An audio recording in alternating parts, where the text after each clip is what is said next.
तो सभी देखने वालों का मैं स्वागत करता हूं और आज पूरी दुनिया राममय हो चुकी है।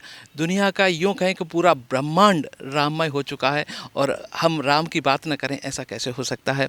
तो जो अभी राम मंदिर अयोध्या में बना है और इसके अंदर भगवान राम की कल प्राण प्रतिष्ठा हो रही है। पुनः लगभग 500 वर्षों के बाद भगवान अपने घर में पधार रहे हैं।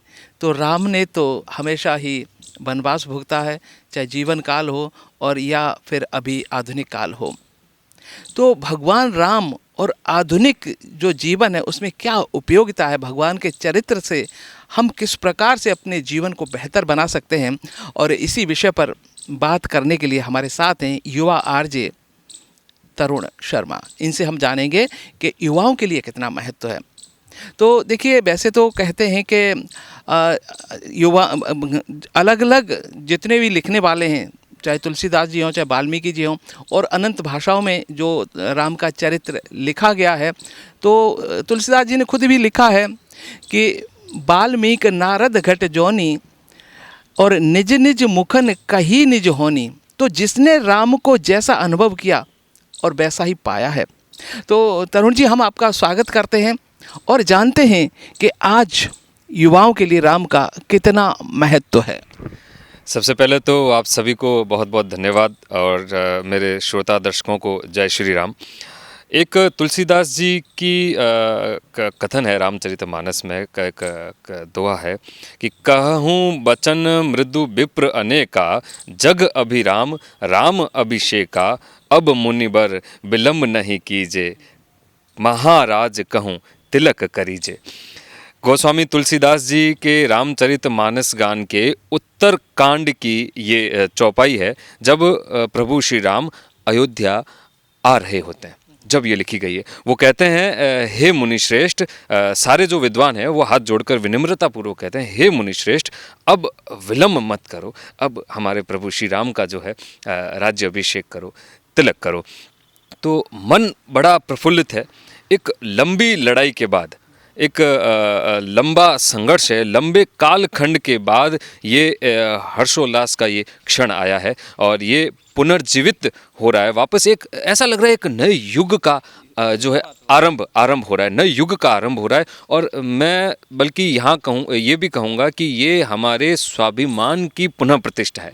ये रामलला की प्राण प्रतिष्ठा के साथ साथ हमारे स्वाभिमान की पुनः प्रतिष्ठा है। ये देखिए, इसकी शुरुआत तो, इस बहुप्रतीक्षित क्षण की शुरुआत तो हो चुकी थी अगस्त 2020 से ही, जब हमारे यशस्वी प्रधानमंत्री श्री नरेंद्र मोदी जी ने इनका जो है इस मंदिर का जो है शिलान्यास किया था। बहुत अच्छा लगता है। और राम का गुणगान कीजिए, मैं तो ये कहूँगा, उनके खूब सारे गुण हैं, विनम्रता, त्याग, समर्पण, एक कुशल नेतृत्व, और जिसे कहते हैं आत्मसंयम, ये एक अद्वितीय गुण है। तो मेरे जो युवा साथी है उनको मैं यही कहना चाहूँगा कि आत्मसंयम बनना बहुत बड़ी बात होती है। एक कथन कहा गया है, किमात्मयान जितेंद्रियन न भवति, जो अपनी आत्मा पर संयम नहीं रख सकता उसका आत्मवान होना प्रयोजन में है ही नहीं, है ना। तो ये अद्वितीय गुण है भगवान प्रभु श्री राम का, आत्मसंयम होना। मुझे कांड याद आ रहा है, जब मिथिला में धनुष भंग हुआ था, तब माता सीता का हाथ दिया था प्रभु श्री राम को। तो प्रभु श्री राम ने उस समय स्वीकार नहीं किया। क्यों नहीं स्वीकार किया? उन्होंने ये कहा कि देखिए, मैं अभी पिता की आज्ञा से जो है गुरु में नियुक्त हूँ, इसलिए मैं ये अभी स्वीकार नहीं करूँगा। दूसरी सबसे बड़ी बात, नारद जी ने नियात्मक कहा है प्रभु श्री राम को। वो इसलिए कहा है कि उनका अपने मन पर जो है वश है, अपनी इंद्रियों पर नियंत्रण है, इसीलिए नारद जी ने उनको ये कहा है। तो उन्होंने भी कहा है, मोहि अतिशय प्रीति मन केरी, यानी मुझे मेरे मन पर जो है पूरा विश्वास है।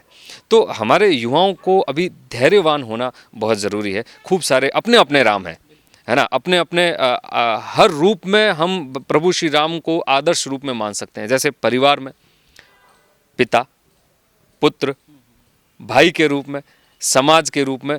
तो बस उनका गुणगान कीजिए। जितना हम गुणगान करेंगे, जितना हम देखिए, कलयुग में तो नाम आधार है, राम से बड़ा राम का नाम है ना। तो जितना हम जो है नाम जप करेंगे, उतना हमें एक ज्ञान की ज्योति प्रफुल्लित होगी। तो आज जो 22 जनवरी को रामलला की प्राण प्रतिष्ठा है, तो उस राम ज्योति से पूरा देश जो राममय हो रहा है, एक ज्योति हर घर में प्रज्वलित हो रही है। मैं तो यही जो है आज प्रार्थना करूंगा प्रभु श्री राम से, मेरे जो युवा साथी हैं उनके उनमें ज्ञान हो। क्योंकि देखिए, सत्य क्या है? सत्य ईश्वर है, और उस ईश्वर तक पहुंचने के लिए हमें जो है 3 रास्तों से गुजरना होगा। वो है योग, ज्ञान और भक्ति। योग यानी आसन, प्राणायाम, अपने ब्रह्मचर्य का पालन करने के लिए सुबह जल्दी उठना, योग करना, आसन करना, और जिससे हमारी जो है हम मैं ये तो नहीं कहता कि हमारी कुंडली जागृत होगी, लेकिन हमारा जो स्वादिष्ठान, मूलाधान जो चक्र है, आज्ञा चक्र है, वहाँ हम कम से कम अपने राम की प्रतिमा को तो जो है उकेरित कर सकें। एक बहुत ही महत्वपूर्ण सवाल मेरे मन में आ रहा है कि देखिए, हमारा हम कहें कि भारत में जब किसी बच्चे का जन्म होता है तो दाई माँ सबसे पहले उसके कान में भगवान राम का नाम राम लेती है, और जब यहाँ पर मृत्यु होती है तो वो भी अंतिम शब्द राम ही होता है। तो यहाँ के युवा क्या राम से विमुख हो गए थे, और ये पुनः राम से जुड़ने का युग है क्या? बिल्कुल, मैंने कहा ना अभी, एक नए युग का आरंभ हो रहा है। ये जो सकारात्मक ऊर्जा जो हर जगह हो रही है, ये देखिए देश में ही नहीं अपितु पूरे विश्व में। आज इंग्लैंड में देखिए ना, उनकी संसद में जय श्री राम के नारे गूंजे हैं, और थाईलैंड में विश्व का सबसे बड़ा जो है राम मंदिर भी बनने जा रहा है। तो पूरा देश नहीं, पूरा ब्रह्मांड, जो पूरी सृष्टि, पूरा विश्व राममय हो रहा है। ये अद्भुत मौका है, और सबसे मेरे तो रोंगटे खड़े हो रहे हैं कि मैं अपने आप को सौभाग्यशाली मानता हूँ। मेरे साथ उन सभी युवाओं को जो है सौभाग्यशाली मानता हूँ, जो इस प्राण प्रतिष्ठा को होते हुए देख रही है। हमें मौका मिल रहा है कि जो इस 500 वर्ष की लंबी लड़ाई है, उसके बाद जो 2020 से तो और हम उत्साहित हो रहे हैं कि कब ये जो है हमारी भूमि तैयार होगी और कब प्राण प्रतिष्ठा होगी। तो हम उधर जाने के लिए बहुत उत्साहित हैं। 22 तारीख के बाद जाएंगे। जैसा नियम कानून लागू हो रहे हैं वैसा हम उसकी पालना करते हैं, और सबसे बड़ी सौभाग्यशाली बात यह है कि हम उस पीढ़ी में हमने जन्म लिया है।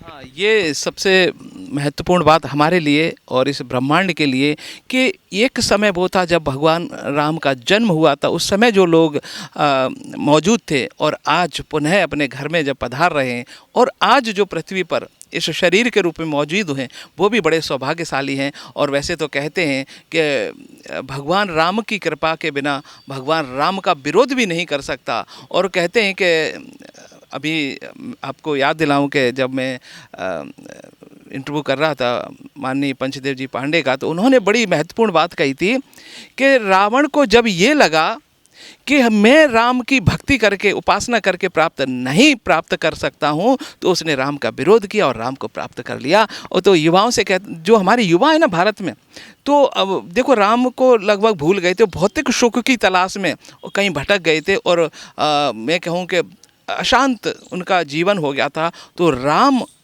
की शरण में जाकर युवाओं को कितनी शांति मिलेगी। देखिए, राम जी का काम है, राम जी करा रहे हैं, और राम जी के काम में कैसा आराम है ना।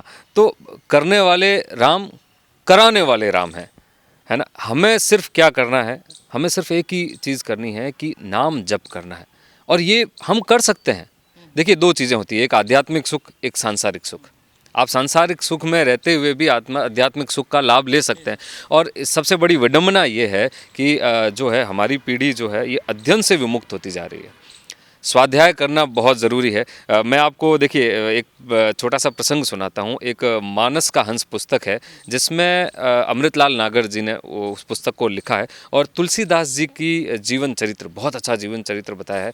पूरा राममय जीवन चरित्र है तुलसीदास जी का, हम सबको पता है। तो उसमें जब तुलसीदास जी को उनके गुरु नरहरि बाबा काशी से अयोध्या लेकर आते हैं, और ये कहते हुए लाते हैं कि आओ मैं तुम्हें राम का महल दिखाता हूँ। ये 1528 की बात है, जब तुलसीदास जी लगभग 11-12 वर्ष की उम्र में थे।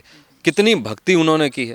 उनके जैसे कलयुग में ऐसे भक्त हैं जिन्होंने प्रभु श्री राम के दर्शन किए। हनुमान जी के दर्शन उनको 2-3 बार हो गए, कितने सौभाग्यशाली हैं, तो हम उन्हें तो पढ़ सकते हैं। तो उस प्रसंग में ये है, उनको जब अयोध्या लेकर आते हैं ये कह के हुए नरहरि बाबा कि आपको आइए आपको दिखाते हैं, महल है राम जी का। तो जब अयोध्या पहुंचते हैं तो उस समय ये युद्ध भी हुए थे काफ़ी, वो विवादित प्रसंग बार बार हम नहीं कहना चाहेंगे। लेकिन जब तुलसीदास जी कहते हैं अयोध्या आकर कि कहाँ है हमारे प्रभु राम, हमें तो कहाँ महल था, हमें तो नहीं दिख रहा राम। उस समय नरहरि बाबा कहते हैं कि बेटा संयम रखो, मंदिर बनने की तैयारी हो चुकी है और अब जल्द ही मंदिर बनेगा। तो 500 वर्ष कोई ज़्यादा बहुत बड़ी बात नहीं है। आज देखिए 500 वर्ष निकल गए, तो ये उन किताबों में है, हम अध्ययन से दूर होते जा रहे हैं। तो हम युवाओं को सबसे पहले तो अध्ययन की ज़रूरत है। और सबसे बड़ी बात ये भी कही गई है रामचरितमानस गान में कि गंगा बड़ी गोदावरी तीर्थराज प्रयाग, गंगा बड़ी गोदावरी तीर्थराज प्रयाग, सबसे बड़ी अयोध्या जहाँ राम लिहित अवतार। मतलब अयोध्या वो पुण्य भूमि है जहाँ पर देखिए गंगा गोदावरी तीर्थराज प्रयाग तो सबसे बड़े हैं ही, लेकिन उससे भी बड़ी ये पुण्य नगरी अयोध्या है जहाँ पे भगवान श्री राम दशावतार में, लिहित अवतार दशावतार में जो है विग्रह रूप में आज प्राण प्रतिष्ठा उनकी हो रही है। जैसा कि आपने कहा कि युवा की सोच और हम कोशिश करें तो वहीं राम को प्राप्त कर सकते हैं। और तुलसीदास जी ने क्या खूब लिखा है, मत्य मूरत गति भूत भलाई, जहाँ जे जतन तहाँ ते ही पाई। तो जब भी यत्न प्रयत्न किया जाए वहीं राम को प्राप्त किया जा सकता है। और सचमुच युवा उठ खड़े हुए हैं, राम से जुड़ चुके हैं। और ये मुझे लगता है कि भारत का ही कल्याण नहीं, पूरे विश्व का जहाँ भी जीव रहते हैं उन सब जीवों का कल्याण होने वाला है, क्योंकि मुझे लगता है कि राम राज्य आने वाला है। बिल्कुल, राम राज्य आ ही गया है और एक नए युग का, बार बार मैं यही कहूँगा, नए युग का प्रारंभ हुआ है। एक अविस्मरणीय क्षण जो है कल होने वाला है, एक ऐतिहासिक पल होने वाला है। और नया उत्साह, नया जोश, नई उमंग है। वो ज्योति हर घर तक पहुंची है, वो अक्षत हर घर तक पहुंचे हैं और एक नई ऊर्जा हुई है, सकारात्मक ऊर्जा हुई है। सब कल भजन कीर्तन करेंगे और कल ही क्यों, मैं तो कहूँ कल से शुरुआत करेंगे। हमेशा अपने घर में 10 मिनट, ज़्यादा नहीं, 10 मिनट का नाम कीर्तन करें, भजन कीर्तन करें। हमारा बेड़ा पार है, हम उसी में ही हमारा कल्याण हो जाएगा। देखिए इच्छा पूर्ति करनी है तो राम सदा सेवक सुरी राखी।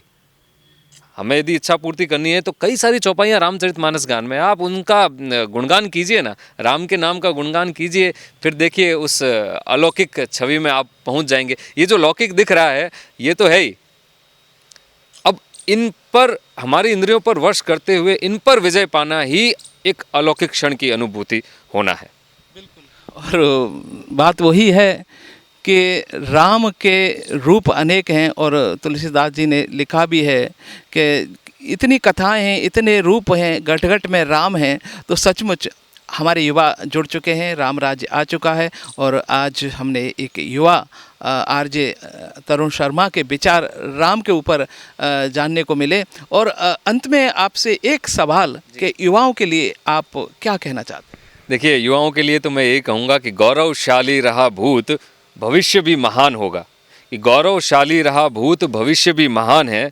अब युवा संभाल ले जैसे, बस वही तो वर्तमान है ना। तो देखिए एक बात और मैं धर्म से जुड़ी हुई कहूँगा कि जिस भी युवा ने धर्म के इन 10 लक्षणों को धारण कर लिया, उनकी हर जगह विजय होगी। तो अपने शास्त्रों में भी कहा गया है, धृति क्षमा दमो अस्तयम शौचम इंद्र निग्रह धीर विद्या सत्यम अक्रोधो धर्मम 10 लक्षणम। ये धर्म के 10 लक्षण यदि इसमें आ जाए, धीर, गंभीरता, शौचम यानी पवित्रता, है ना, अच्छी विद्या ग्रहण करना, धीर गंभीर रहना, इंद्रियों पर वश करना और सत्य बोलना, झूठ नहीं बोलना, अक्रोध रहना हमेशा। क्रोध कैसा भी, यार तुलसीदास जी से ज़्यादा किसी का अपमान हुआ है क्या? नहीं हुआ ना। तो तुम्हारा अपमान है ही क्या? मुझे उसने ये कह दिया, मुझे इसने ऐसा कह दिया, ये क्या? ये कोई अपमान थोड़ी है, ये कोई आपका संघर्ष थोड़ी है। बस एक सवाल कि देखिए अब पहले शिव राम और अब क्या, आगे क्या? अब आगे देखिए कृष्ण है, काशी और मथुरा याद आती है। देखिए भगवान श्री राम तो विनम्र है, उनका काम विनम्र। देखो अयोध्या नाम क्यों पड़ा? अयोध्या, जैसे बिना युद्ध के जरूरत नहीं है युद्ध करने की, तो विनम्रता से भगवान श्री राम विनम्र है। तो आपको विनम्रता से सब चीज़ मिल गई। ज़्यादा देखो भूं भां नहीं हुआ, माथा पिच्ची नहीं हुई। कृष्ण आपको पता है, फिर महाभारत होगा।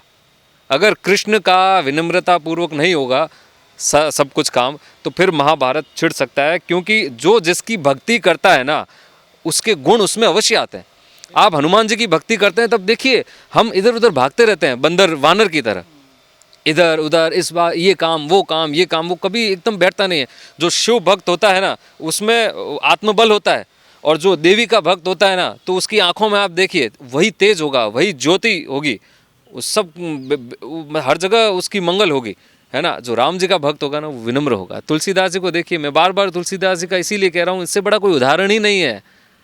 कितना विनम्र थे वो कहते थे भैया नीच और मूर्ख उन लोगों से दूर रहिए, वो आपका अपमान करेंगे सह लीजिए, निकल जाइए चुपचाप उससे, उसके पास है। तो युवाओं का ये समय है। सबसे बड़ी बात तो यही कहना चाहूँगा, अब एक नए युग का प्रारंभ हो रहा है। एक ज्योति हम सब में, देखिए हम दीपक की लौ क्यों जलाते हैं, कि दीपक की ज्योति जिस प्रकार ऊपर की ओर उठती है, मानव की वृत्ति भी उसी प्रकार ऊपर की ओर उठे, बस यही कामना करते हैं। इसलिए अपने घर में दीपक जलाएं, कल के दिन विशेष रूप से जलाएं, नाम कीर्तन करें, भजन कीर्तन करें, नाम जप करें।